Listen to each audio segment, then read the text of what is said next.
감사를 표현하는 이 몸짓이 하나님께 큰 기쁨이고 영광이 되었으면 좋겠습니다. 교회 여러분, 지난 한 주 동안 주 은혜 가운데 잘 지내셨습니까?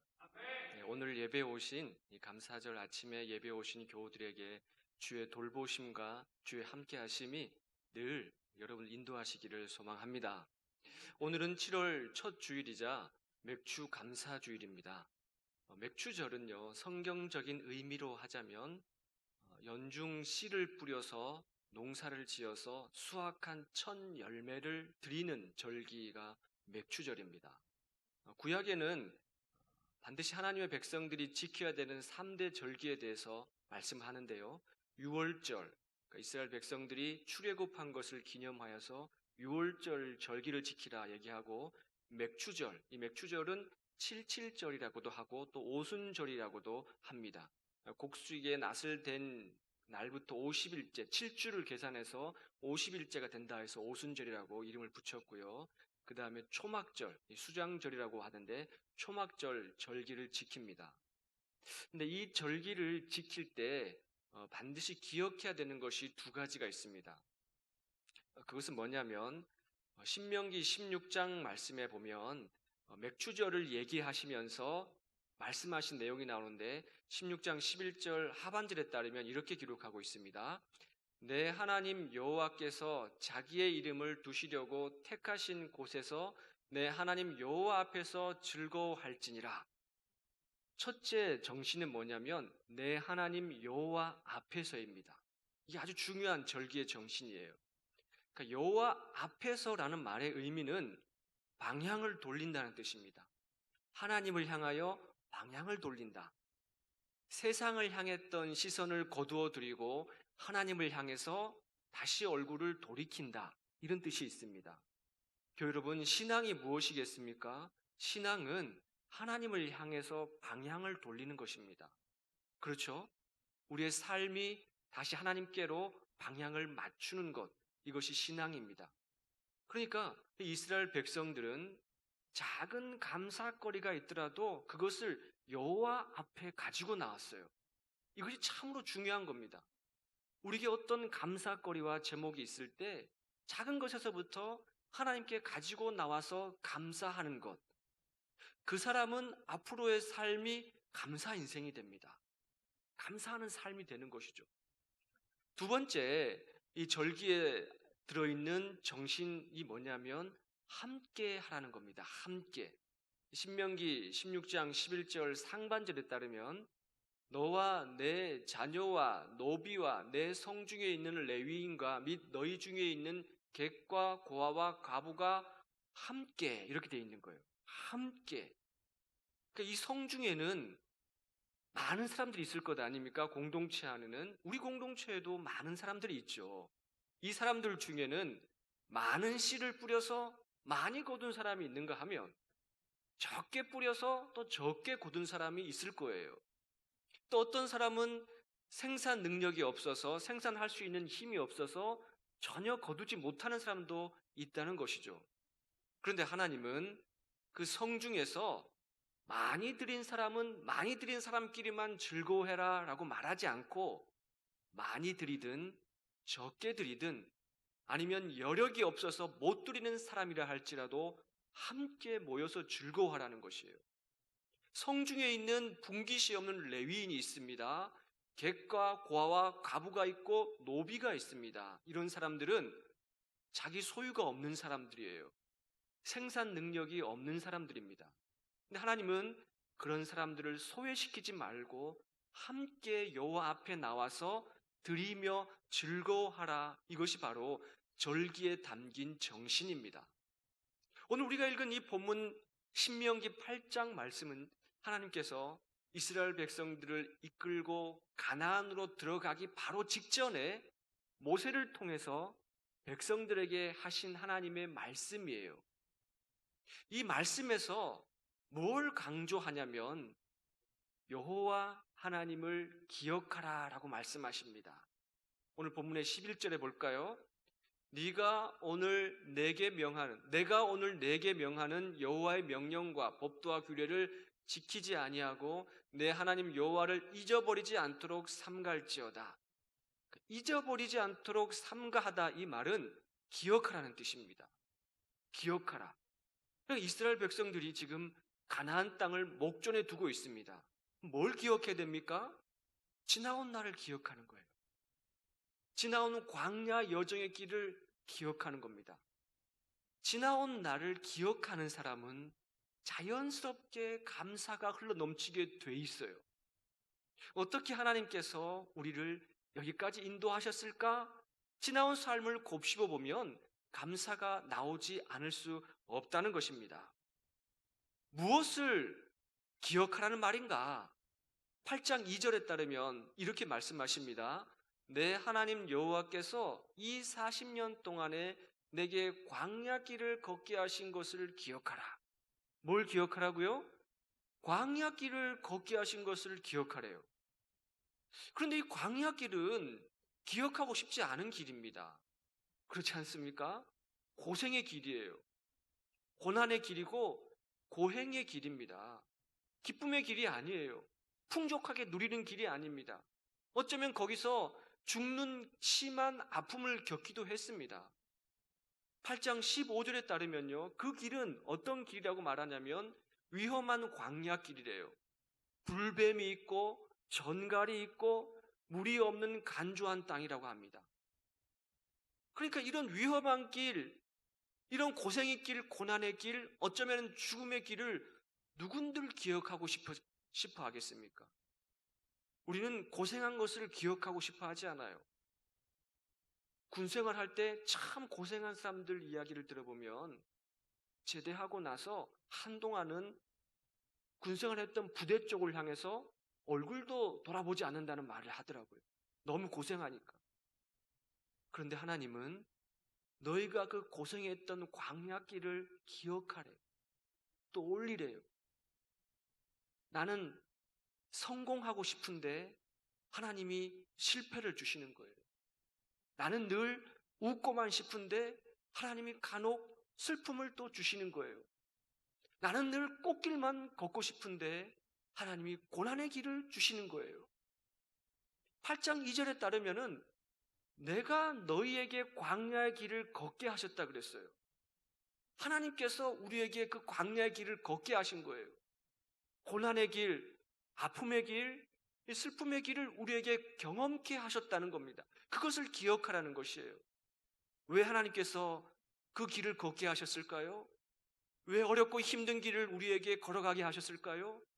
너를 낮추시고 시험하사 네 마음이 어떠한지 알기 위해서. 그러니까 우리의 마음이 그런 고난을 통해서도 하나님만을 바라보는가?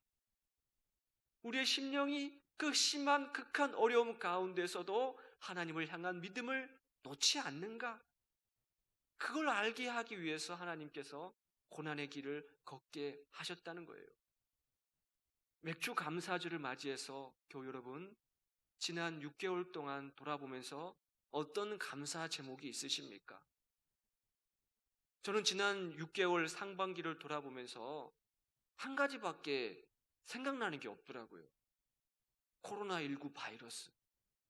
여러분도 그렇지 않습니까? 이 바이러스가 뭐라고 지난 상반기에 우리의 삶을 다 갉아먹고 말았습니다.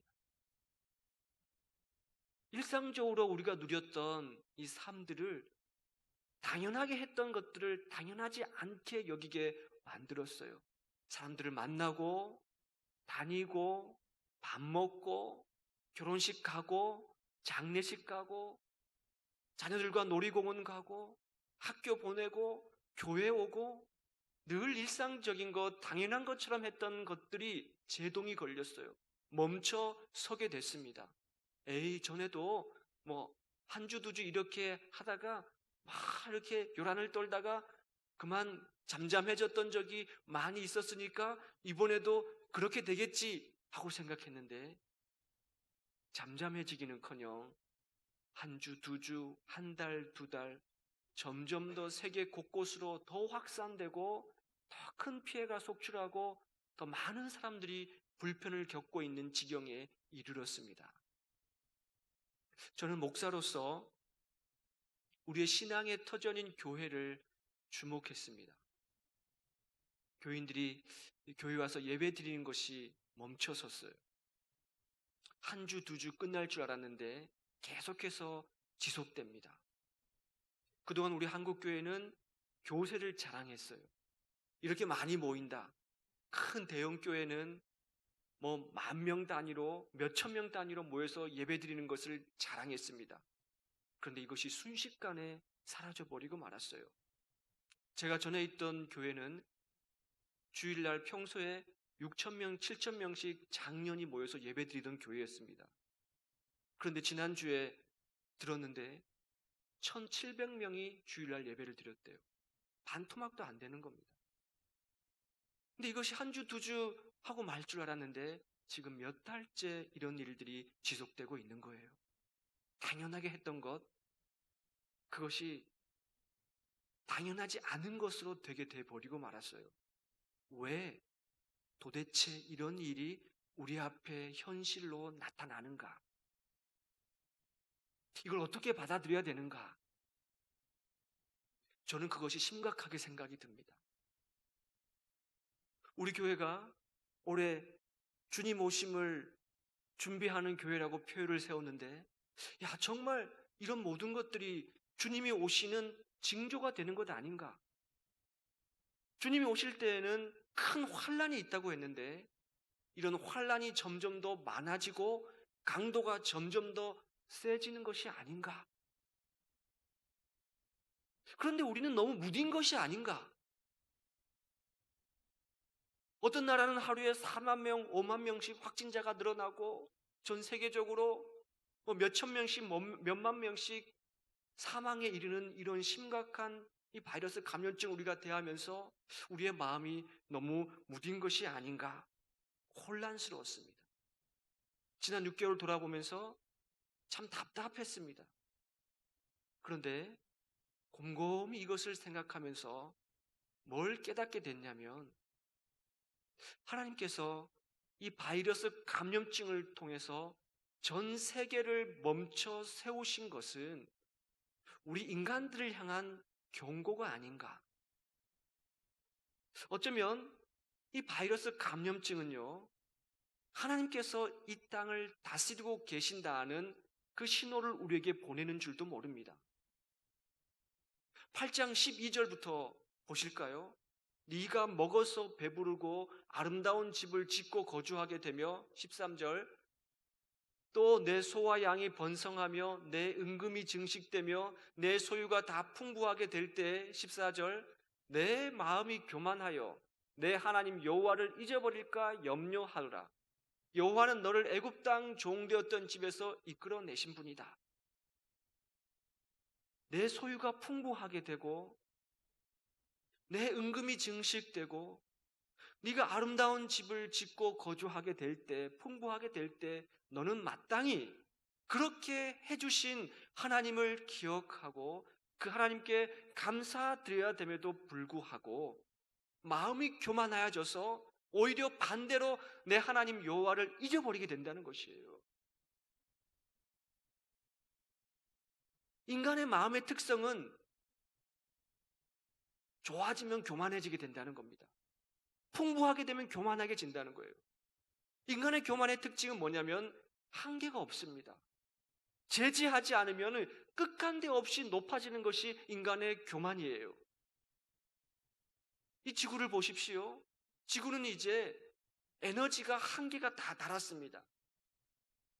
수많은 인구들을 살릴 수 있는 에너지가 이제 그 한계에 다다랐다는 것이에요. 이 지구 속은 지금 들끓고 있습니다. 그런데 우리는 그것을 모르고 계속해서 우리의 욕심과 탐욕을 드러내면서 지금까지 살아오지 않았는가? 하나님께서 바이러스 감염증을 통해 제지하지 않았더라면 우리는 더 교만했을 것이에요. 우리 신앙도 마찬가지입니다. 하나님께서 이 땅을 다스리고 있다는 증거가 이 바이러스 감염증을 통해서 우리에게 보여주시는 것은 아닌가? 창세기 11장 4절에 따르면 이렇게 말씀합니다. 또 말하되 자 성읍과 탑을 건설하여 그 탑 꼭대기를 하늘에 닿게 하여 우리 이름을 내고 온 지면에 흩어짐을 면하자 하였더니, 우리 이름을 내고 하늘까지 탑을 쌓아서 우리가 하늘에 닿자, 이것이 인간의 교만의 마음이에요. 하나님께서 바벨탑을 왜 무너뜨리셨습니까? 인간의 마음이 교만하기 때문에 그렇습니다. 하나님께서 왜 40일 동안 밤낮 비를 내리셔서 홍수로 이 땅을 심판하셨습니까? 인간의 마음이 교만하기 때문에 그런 겁니다. 그러니 이 코로나19 바이러스를 접하는 우리의 마음에 이 바이러스를 통해서 하나님께서 다스리고 있고 통치하고 있음을 우리에게 보여주는 것이 아닌가, 그것을 깨닫게 하시니 그럼에도 불구하고 우리는 감사해야 되는 것이 아니겠습니까? 이걸 몰랐다면 우리는 그냥 그대로 또 걸어가지 않았겠습니까? 하나님께서 이 바이러스 감염증을 통해서 우리 교회에 뭔가 무엇인가를 알려주기 원한다는 것을 깨닫게 하시니 우리 또한 그것을 감사해야 되지 않겠습니까? 교회가 자랑하는 것은 많은 사람들이 모이고 화려한 교회고 이것을 자랑하는 것이 아니에요. 그동안 이것을 자랑했는데 하나님은 이것을 우리에게 지금 깨닫게 하시는 것이 아닌가. 교회는 진실한 그리스도인이 모이는 곳이 교회인 줄로 믿습니다. 진실한 그리스도인. 이 바이러스 감염증을 접하면서 우리의 신앙이 지금 어디까지 와 있는가?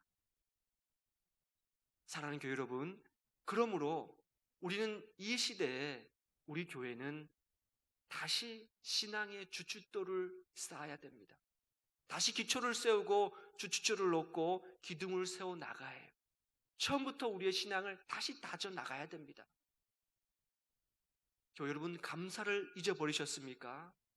그러면은 침상에 누워서 하루를 돌아보면서 다시 하나하나 떠올리면서 감사의 제목들을 되뇌시기를 바랍니다.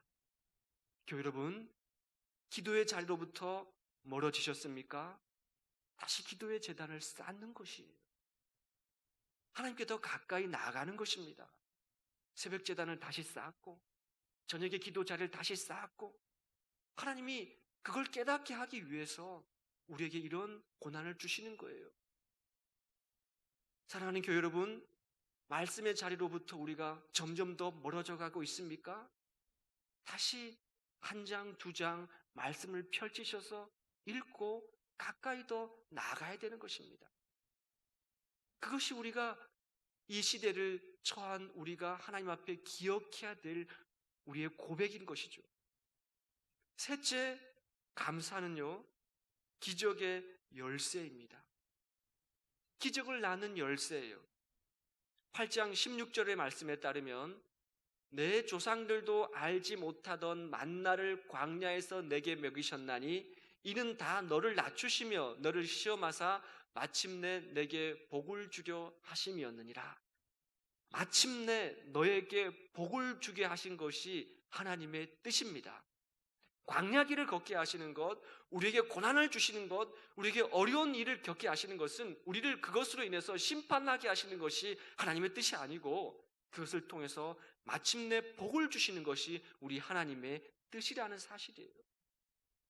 만나는 무엇입니까? 이 만나는 광야 여정의 길을 걸어갈 때 이스라엘 백성들에게 베푸신 하나님의 하늘 양식이었습니다. 이 백성들이 물이 없고 먹을 것이 없는 광야 땅을 지나갈 때 우리가 배고파서 굶주려서 죽을 것 같다고 하소연할 때 하나님께서 그 백성들을 향해서 하늘에서 내려주신 만나예요. 이 백성들이 아침에 일어났더니 이슬이 내리고 나서 그 후에 작고 둥글고 서리 같은 것이 내려서 그들 앞에 앉았습니다. 도대체 이것이 무엇인가? 경험해보지 못했던 것이 있었기 때문에 도대체 이것이 무엇이냐라고 물었던 이 히브리어 발음이 만나랑 비슷했습니다. 그래서 붙여진 이름이 만나예요. 만나. 야, 이것이 도대체 무엇인가? 이스라엘 백성들은 광야를 지나면서 농사를 지어 먹을 수도 없었고 어떤 먹을 것을 구할 수도 없었는데 오로지 하늘에서부터 내려온 양식 만나를 통해서 그들이 연명할 수 있었던 것이에요.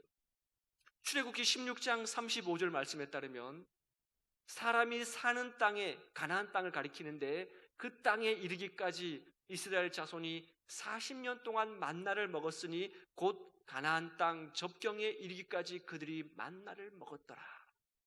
40년 동안 광야를 지나가면서 그들이 하늘 양식을 먹었다는 것이에요.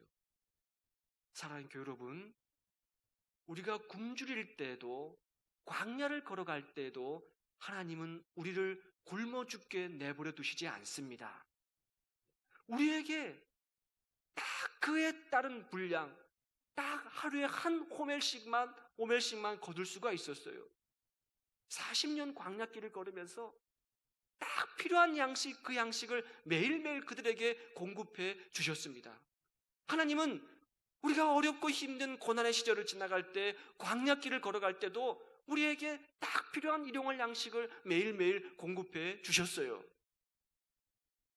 그러나 이 맛없는 것을 우리가 왜 맨날 먹어야 되냐고, 왜 우리는 저 애굽 땅에서 배부르게 먹었던 고기를 먹지 못하냐고, 도대체 왜 이것을 우리에게 주냐고 불평했던 사람들은 광야에서 다 죽임을 당하고 말았어요. 그러나 매일매일 주시는 하늘 만나를 가지고 감사함으로 그것을 하나님 앞에 가지고 나와서 고백하는 그 사람은 하나님 앞에서 감사의 삶을 평생 살아가는 것이에요. 사랑하는 교회 여러분, 그런 은혜가 우리 교회에 가득하시기를 소망합니다. 크든 작든 감사의 제목을 하나님께 가지고 나와서 감사하는 것이에요. 영국에 있는 큰 병원에서 실험을 했습니다. 중증 환우들을 두 부류로 나눠가지고 실험을 했는데, 한 부류는 치료약을 투약을 해서 관찰을 했고, 또 한 부류는 똑같이 치료약을 투여했는데 하나 더 덧붙였습니다. 뭘 덧붙였냐면 매일매일 감사 일기를 쓰게 했어요. 환자가 의사에게 찾아와가지고 따지듯이 묻습니다. 도대체 뭘 감사해야 됩니까? 내가 지금 이 암병에 걸린 것을 감사하냐고, 내가 지금 병원에 입원해서 꼼짝 못하는 것이 이것이 감사하냐고, 내가 숨 쉬는 것밖에 없는데 이 숨 쉬는 게 감사하냐고. 그랬더니 의사가 그 환자에게 말합니다. 맞습니다. 숨 쉬는 게 감사죠? 그럼 그걸 적는 것입니다. 또 다른 환자가 찾아왔습니다. 아무리 생각해도 감사거리가 없다고. 가족들이 병문안 와서 찾아오는데 그것도 혹시 감사의 제목이 들어가냐고. 맞습니다. 그것도 적으시면 감사가 됩니다. 하루 이틀 처음에는 뭘 감사해야 될지 몰라서 끙끙 앓던 사람들이 하나하나 되짚어보면서, 되새겨보면서 하나하나 적어 나가면서 모든 것이 감사라는 것을 알게 됐어요. 아, 이것도 감사구나. 숨을 쉬는 것도 감사구나. 나에게 가족이 있는 것도 감사구나. 나를 찾아와주는 사람이 있던 것도 감사구나. 이 병이 걸렸지만 약을 먹는 것도 감사구나. 하나하나씩 감사 제목이 늘어났어요. 3개월이 지났습니다. 결과가 어떻게 됐겠습니까? 그냥 약물만 투여한 부류와 약물을 투여하고 감사일기를 매일매일 쓴 부류, 어떤 부류가 더 호전이 보였겠습니까? 감사일기를 쓴 부류가 당연히 더 호전이 됐겠죠. 묻고 말고지 않습니까? 이건 제 얘기가 아니라 실제로 실험한 결과예요. 뭘 그런 걸 가지고, 그러나 하는 사람과 안 하는 사람의 차이입니다. 퇴원하고 나서도 추적을 했습니다. 퇴원하고 나서도 자발적으로 감사일기를 쓰는가 안 쓰는가? 감사일기를 쓴 사람들은 훨씬 더 오랫동안 건강하게 오래 살았다는 연구 결과가 있다는 것이에요. 사랑하는 교회 여러분, 감사는 큰 것에서부터 시작하는 게 아니라 작은 일상에서부터 하나하나 감사가 시작되는 것이에요. 감사는요, 기적을 낳습니다. 하늘을 무는 열쇠가 감사예요. 시편 100편 4절 말씀에 감사함으로 그의 문에 들어가며 찬송함으로 그의 궁정에 들어가서 그에게 감사하며 그 이름을 송축할지어다 시인이 고백했습니다. 우리를 향하신 하늘 보화 창고를 열 수 있는 키가 감사예요. 하늘 문을 열고 들어갈 수 있는 그 열쇠가 감사라는 사실입니다. 오늘 본문은요, 처음과 끝을 이루는 틀이 있습니다. 오늘 8장 11절에 따르면 오늘이라는 단어가 나오고 8장 18절 마지막 절에도 보시면 오늘이라는 단어가 나옵니다. 18절 볼까요? 내 하나님 여호와를 기억하라. 그가 내게 재물을 얻을 능력을 주셨습니다. 이같이 하심은 내 조상들에게 맹세하신 언약을 오늘과 같이 이루려 하심이니라. 오늘이란 단어로 끝을 맺고 있고 11절에도 내가 오늘 내게 명하는 이라고 말하고 있습니다. 이 신명기 말씀은 지금으로부터 3200~300년 전에 하나님 모세를 통해서 했던 옛날 말씀이에요. 그러나 왜 이 신명기 내용은 오늘이라고 우리에게 말씀하고 있습니까? 하나님의 말씀은 오늘 읽고 있는 우리에게 여전히 유효한 말씀입니다. 이 말씀은 오늘 우리에게 살아서 곱씹고 또 곱씹고 그 은혜의 복을 누릴 수 있도록 우리에게 주신 말씀이에요. 사랑하는 교회 여러분, 이 감사절에 하나님은 기억하라고 말씀하십니다. 너희들이 광야의 길을 걸어왔을 때 어떻게 걸어왔는지, 그 광야의 길을 걷는 여정 동안마다 하나님은 매일매일 일용할 양식, 딱 그만한 일용할 양식 만나를 우리에게 주신 것을 기억하라고 말씀하시는 겁니다. 그 감사의 고백이 우리 일상의 삶을 기적으로 변화시킨다고 우리에게 말씀하고 계시는 거예요. 그러므로 교회 여러분, 모두가 다 힘든 이 코로나19 바이러스 이 시대에 감사 제목이 뭐가 있겠습니까? 점점 더 삶이 궁핍해지고 어려워지고 생활 여건은 더 힘들어지고 마음껏 했던 모든 것들을 할 수 없는 이런 때에 뭘 더 감사하란 말입니까? 하고 푸념할 수 있겠지만 그것을 통해서 깨우쳐 주시는 하나님께 우리는 감사해야 되는 것이에요. 이 코로나 바이러스를 통해서 그럼에도 불구하고 이 세계를 다스리시는 하나님의 손길이 잡고 있다는 것을 우리는 감사해야 되는 것이에요. 이것을 통해서 우리의 신앙을 교회가 지금까지 하지 못했기 때문에 이 바이러스 감염증을 통해서 우리 교회를 깨우쳐 주시는 하나님의 세미한 음성을 듣게 해주시니 또 감사하는 것이에요. 이것이 내 것이 되는 것은 어떻게 됩니까? 이 말씀이 곧 오늘 나에게 하신 말씀이라고 기억해서 말씀대로 하나하나 작은 감사의 제목부터 찾아서 그것이 일상이 되는 삶을 살아가는 것, 그것이 바로 오늘 우리에게 하나님이 들려주시는 귀한 하늘의 메시지신 줄 믿습니다. 아멘. 생명 되신 주님, 이 맥주 감사 주일날 세계는 경험하지 못했던 바이러스로 인하여 고통이 들끓고 있습니다. 그러나 하나님, 이것을 통하여 그럼에도 불구하고 하나님이 이 땅을 다스리고 있음을 깨닫게 해주시니 참 감사합니다.